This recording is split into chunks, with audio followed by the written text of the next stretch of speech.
आप देख रहे हैं हमारी खास पेशकश नापाक, वो मंच जहां पाकिस्तान के हर झूठ, हर मक्कारी, हर गीदड़ भभकी, हर धमकी का पर्दाफाश किया जाता है। पाकिस्तान को बेनकाब किया जाता है। पाकिस्तान का नापाक चेहरा सामने लाया जाता है।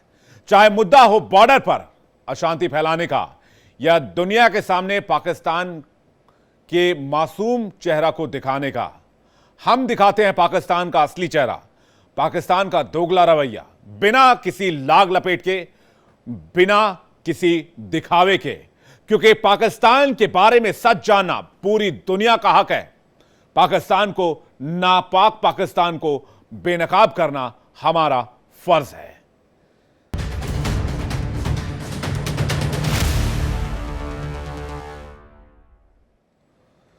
सबसे पहले बात सिंधु जल समझौते की।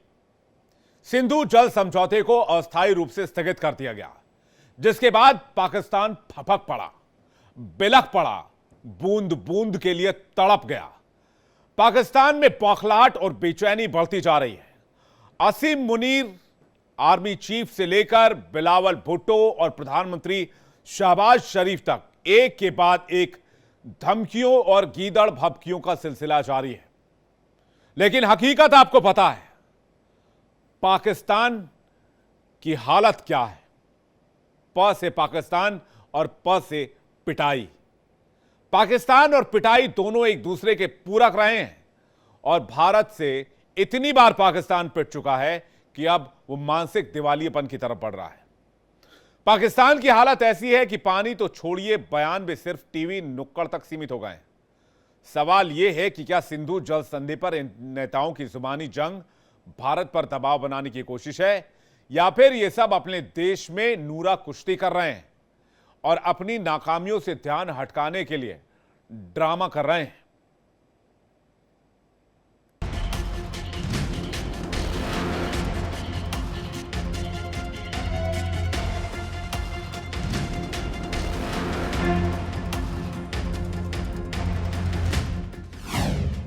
भारत के एक्शन से बौखलाया पाकिस्तान।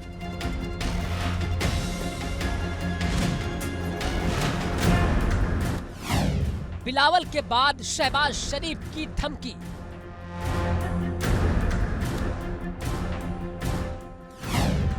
हद में रहो धमकीबाज, नहीं आएगा कोई काम।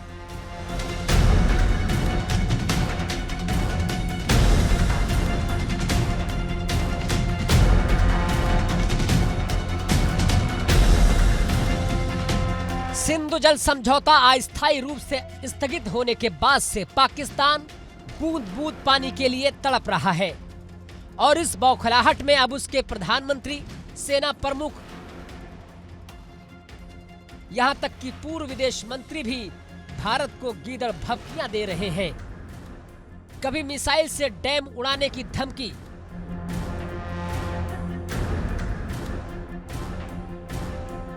तो कभी परमाणु तबाही की चेतावनी।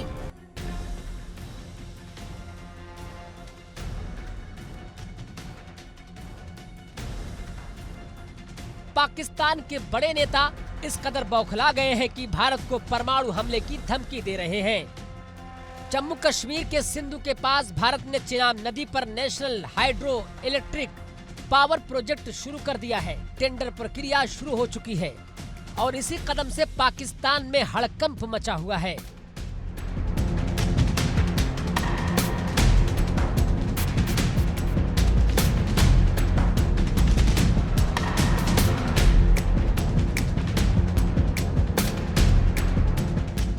पाकिस्तान को खौफ सता रहा है कि भारत पानी रोक देगा और इसी डर में पाकिस्तान के हुक्मरानों की जबान अब जहर उगलनी शुरू कर दी है। मैं ये बताना चाहता हूं आज दुश्मन को कि अगर तुम हमारा पानी बंद करने की धमकी देते हो तो ये बात जहन में रखना कि पाकिस्तान की एक बूंद भी तुम पाकिस्तान से छीन नहीं सकते। उस खुदाए बुजुर्गों बरतर की कसम है कि अगर तुमने ये हरकत की तो दोबारा तुम्हें वो सबक सिखाएंगे कि तुम कानों को हाथ लगाओगे पाकिस्तान का तुम कभी भी। इस्लामाबाद में एक कार्यक्रम में पाकिस्तान के पीएम शहबाज शरीफ ने खुली धमकी देते हुए कहा कि भारत हमारे हक का एक बूंद पानी भी नहीं छीन सकता, अगर कोशिश की तो सबक सिखाएंगे।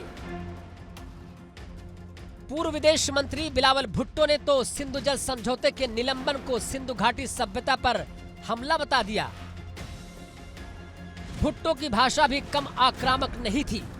उन्होंने कहा कि अगर युद्ध हुआ तो पाकिस्तान झुकेगा नहीं और सिंधु पर अतिक्रमण करने की कोशिश की तो पाकिस्तानी जनता मुकाबला करने को तैयार है। लेकिन सबसे खतरनाक बयान आया पाकिस्तान के सेना प्रमुख जनरल आसिम मुनीर का। अमेरिका दौरे के दौरान उन्होंने साफ तौर पर कहा कि भारत चाहे डैम बना ले, लेकिन जैसे ही डैम बनेगा हम मिसाइल से उसे गिरा देंगे, और अगर हमें लगा कि हम डूब रहे हैं तो आधी दुनिया को साथ ले डूबेंगे। अब इस खोखली धमकी का सच आपको बताते हैं। यानी भारत पानी रोकता है तो पाकिस्तान में एक साथ खाद्यान्न, पेयजल, उद्योग और बिजली चार मोर्चों पर तबाही मच जाएगी।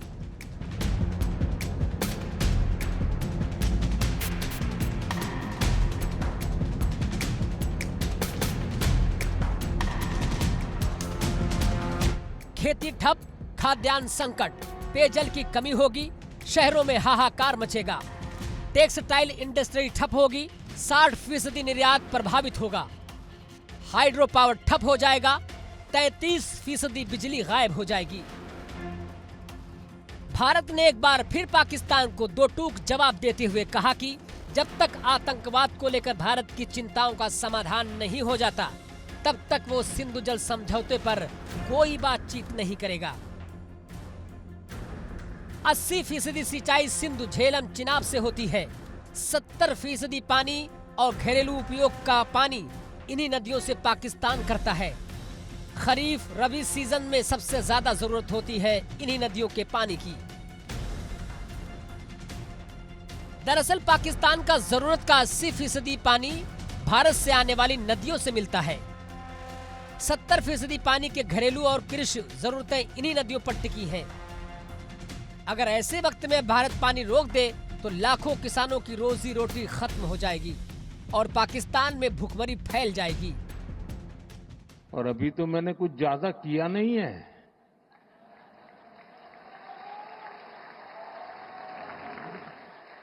अभी तो हमने कहा है कि हमने इसको एबेंस में रखा है, वहां पसीना छूट रहा है।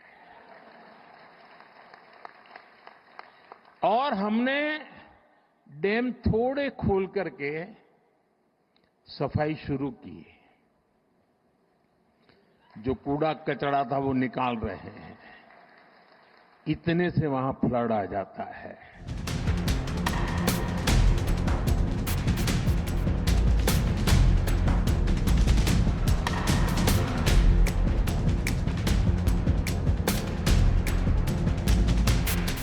यानी पानी की धार से शुरू हुई ये कहानी अब मिसाइल और बम की धमकियों तक पहुंच चुकी है। लेकिन पाकिस्तान भूल रहा है कि धमकियों से ना तो पानी बढ़ता है, ना ही संकट खत्म होता है। भारत ने साफ कहा है कि आतंक का संरक्षण करने वालों के साथ अब पुराने समझौते नहीं चलेंगे। पानी का मुद्दा पाकिस्तान के लिए सिर्फ राजनीति नहीं, बल्कि अस्तित्व का सवाल बन गया है।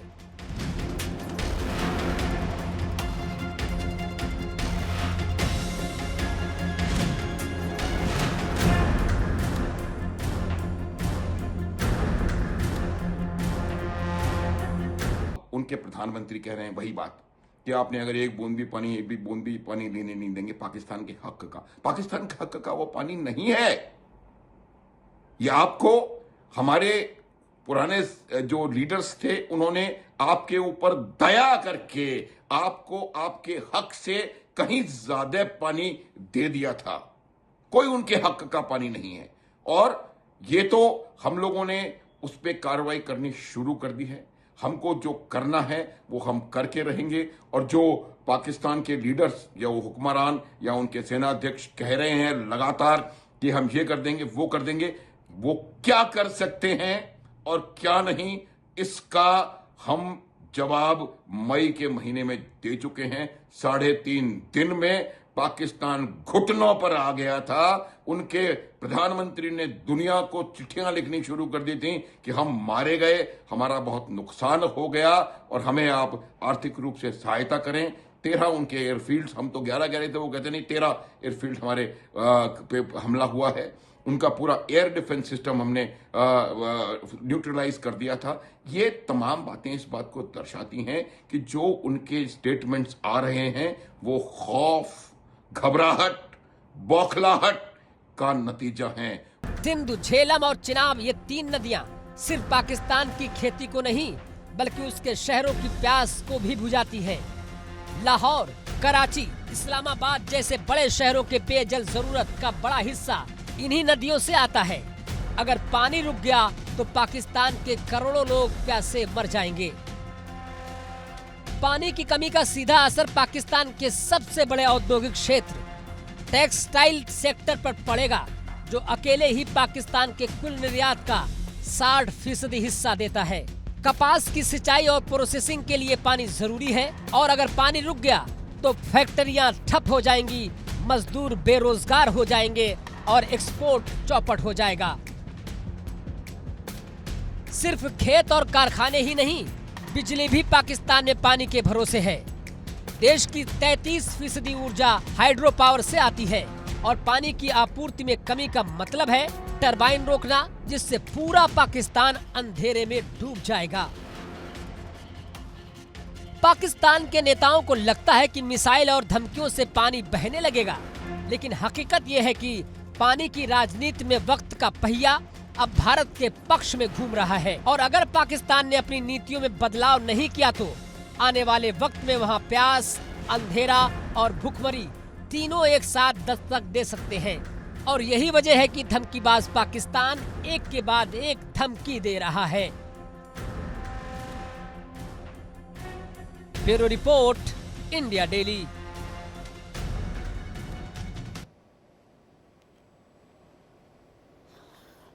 पाकिस्तान के field army chief Asim Munir के अमेरिका दौरे का बड़ा राज अब खुल गया है। यह दौरा सिर्फ औपचारिक मुलाकात के लिए नहीं था, बल्कि बीएलए के मजीद ब्रिगेड पर बैन लगवाने के लिए एक डील थी। मुल्ला मुनीर ने वॉशिंगटन में डोनाल्ड ट्रंप के सामने अपनी नाक रगड़ी, घुटने टेके, रहम की गुहार लगाई और उसके बाद ट्रंप ने आखिरकार बात मान ली। फिर इस डील के पीछे बहुत कुछ है। पाकिस्तानियों को इस डील की बहुत बड़ी कीमत चुकानी है, लेकिन अब सवाल यह है कि क्या यह पाकिस्तान की कूटनीतिक जीत है या फिर अमेरिका के सामने एक और शर्मनाक सरेंडर, या फिर पाकिस्तान ने अपनी इज्जत का सौदा अमेरिका से कर लिया है। पाकिस्तान की सबसे बड़ी मुसीबत बलूच विद्रोही है। पाकिस्तान अपनी करनी को भुगत रहा है। टीटीपी हो या बलूच विद्रोही, पाकिस्तान की फौज के नाक में दम कर रखा है। गुरिल्ला वॉर से लेकर आत्मघाती हमलों तक पाकिस्तान की सेना के लिए एक बड़े सिरदर्द है और अब इन विद्रोहियों के सबसे खतरनाक विंग मजीद ब्रिगेड को आतंकवादी संगठन घोषित कर अमेरिका ने पाकिस्तान का साथ दिया है। लेकिन सवाल वही है, क्या अमेरिका ने पाकिस्तान से आतंक का सौदा किया है या फिर पाकिस्तान ने अपनी इज्जत अमेरिका में नीलाम की है?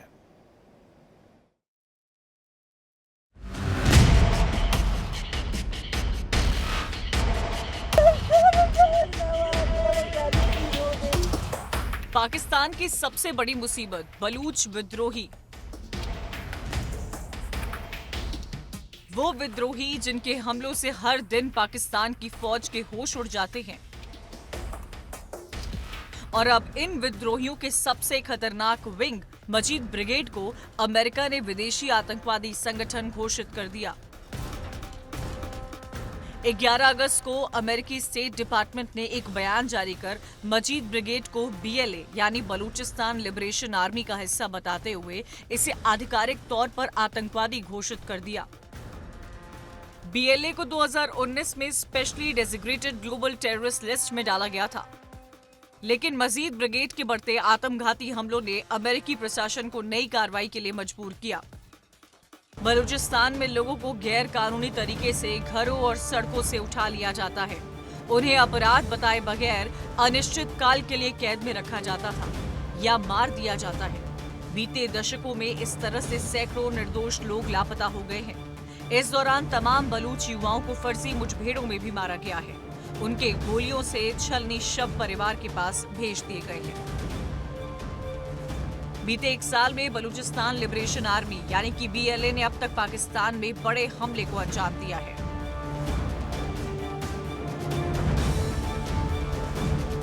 पाकिस्तान में BLA का आतंक 2024 कराची एयरपोर्ट ग्वादर पोर्ट के पास suicide blast, 2025 Quetta Peshawar Jaffar express train hijack, 31 मौतें 300 बंधक, कई बार आर्मी कैंपों और चेक पॉइंट पर धावा। पाकिस्तान के लिए बलूच विद्रोह अब मौत का साया बन चुका है। हर दिन फौज पर हमले, सैनिकों की मौत और सरकार पूरी तरह बेबस हो चुकी है। BLA ने खाई कसम, पाक का मिटेगा नॉमिनेशन। फर्स्ट स्टेज साल 2000 से 2008 तक विद्रोही पहाड़ों में गुरिल्ला वॉर, सेना के काफिलों और चेक पॉइंट्स पर हमला। स्टेज सेकेंड 2008 से 2017 निशाना बना पाकिस्तान का infrastructure, gas pipeline, communication line तबाह, पाक जासूस और सुरक्षाकर्मी टारगेट पर। और तीसरा स्टेज 2018 से 2025 तक। ये दौर सबसे खतरनाक है। शहरी इलाकों में मजीद ब्रिगेड जैसे सुसाइड अटैक, कोऑर्डिनेटेड हमले, यहां तक कि पाकिस्तानी आर्मी कैंपों पर कब्जा कर लिया गया। सबसे अहम बात है कि पहला और दूसरा चरण तीसरे के साथ साथ अब भी जारी है और पाकिस्तान की सबसे बड़ी मुश्किल विद्रोहियों की नई तकनीक का कोई तोड़ नहीं। अमेरिका का ये फैसला ट्रंप प्रशासन की आतंकवाद के खिलाफ सख्ती को दिखाता है। स्टेट डिपार्टमेंट का कहना है कि ऐसे संगठन को आतंकवादी घोषित करना उनके फंड और सपोर्ट को खत्म करने का सबसे असरदार तरीका है। पाकिस्तान के लिए ये झटका सिर्फ कूटनीतिक नहीं बल्कि सुरक्षा के मोर्चे पर भी है, क्योंकि मजीद ब्रिगेड के हमले न सिर्फ रुक रहे हैं बल्कि और घातक होते नजर आ रहे हैं। पाकिस्तान चाहे जितना दावा करे, बलूच विद्रोह अब उसके लिए सिर्फ आंतरिक चुनौती नहीं बल्कि अस्तित्व का सवाल बन चुका है। Bureau report, India daily. Bharat से तनातनी के बीच पाकिस्तान ने बड़ी अकड़ में भारतीय विमानों के लिए अपना एयर स्पेस बंद कर दिया, लेकिन अब वही फैसला पाकिस्तान की गली की हड्डी बन चुका है। महज 2 महीने में पाकिस्तान के इस कदम से करीब पाकिस्तान को 127 करोड़ रुपए का नुकसान हो चुका है। इसे कहते हैं कंगाली में आटा गीला होना। पहले से ही कर्ज में डूबा पाकिस्तान, IMF के भरोसे बैठा पाकिस्तान अब अपनी नीतियों की वजह से ही और गहरे आर्थिक संकट में फंस रहा है।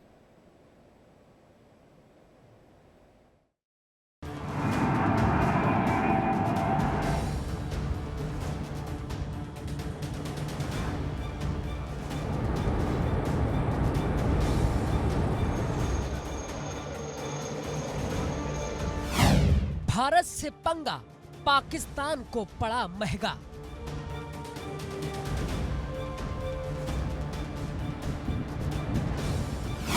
भारत का रोका रास्ता, पाकिस्तान का हाल हुआ खस्ता।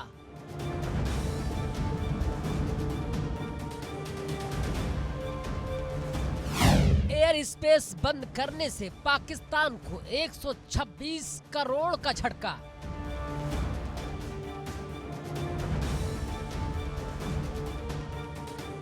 भारत से टकराव और नतीजा पाकिस्तान की जेब पर करारा प्रहार। पहले से ही कर्ज में डूबा पाकिस्तान और अब 2 महीने में $14.39 मिलियन यानी करीब 126 करोड़ का नुकसान। वजह साफ है, खुद पाकिस्तान का एक फैसला और अपने ही पैर पर कुल्हाड़ी मार बैठा। 23 अप्रैल को भारत ने सिंधु जल संधि निलंबित की और अगले ही दिन बौखलाए पाकिस्तान ने गुस्से में भारतीय विमानों के लिए अपना हवाई क्षेत्र बंद कर दिया। नतीजा 24 अप्रैल से 30 जून के बीच रोजाना 100 से 150 भारतीय विमान प्रभावित और पाकिस्तान को अरबों का चूना लग गया।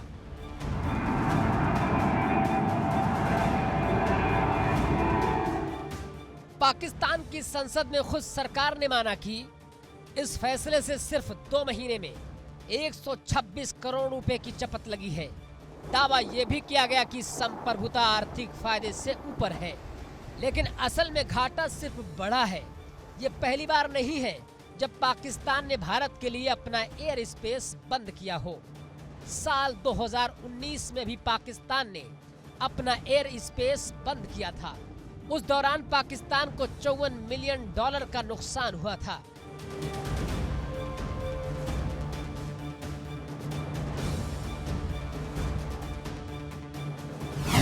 दो महीने का नुकसान 127 करोड़ रुपए है। रोजाना प्रभावित उड़ानें 100 से 150 हैं। 2019 में ऐसा नुकसान $54 मिलियन हुआ था।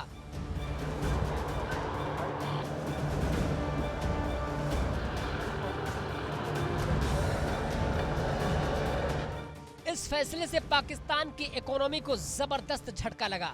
अब थाईलैंड, बांग्लादेश, म्यांमार, श्रीलंका और बाकी साउथ एशियाई देशों के लिए पाकिस्तान को लंबा रूट लेना पड़ रहा है। और ये लंबा रास्ता मतलब ज्यादा फ्यूल, ज्यादा खर्च और महंगी हवाई यात्रा।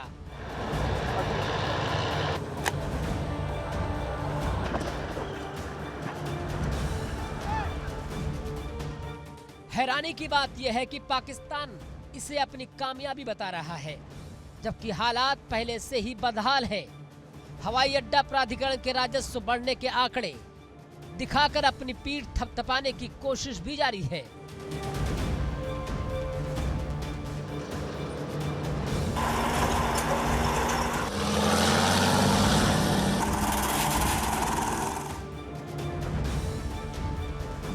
पहलगाम हमला वजह बनी टकराव की। ये पूरा विवाद शुरू हुआ 22 अप्रैल को पहलगाम में हुए आतंकवादी हमले से, जिसमें 26 निर्दोष नागरिक मारे गए थे। पाकिस्तान स्थित आतंकी संगठन द रेजिस्टेंस फ्रंट ने जिम्मेदारी ली थी। भारत ने पाकिस्तान के खिलाफ कड़े कदम उठाए थे। इसमें 1960 से चली आ रही सिंधु जल संधि को स्थगित करना भी शामिल है। चलो मरे, तू भी करता है ये देखना। अब दोनों देशों का एयर स्पेस अगस्त के अंत तक एक दूसरे के लिए बंद रहेगा, लेकिन साफ है कि पाकिस्तान के लिए भारत से पंगा अब सिर्फ सुरक्षा नहीं, अर्थव्यवस्था पर भी भारी पड़ रहा है। Bureau report, India daily.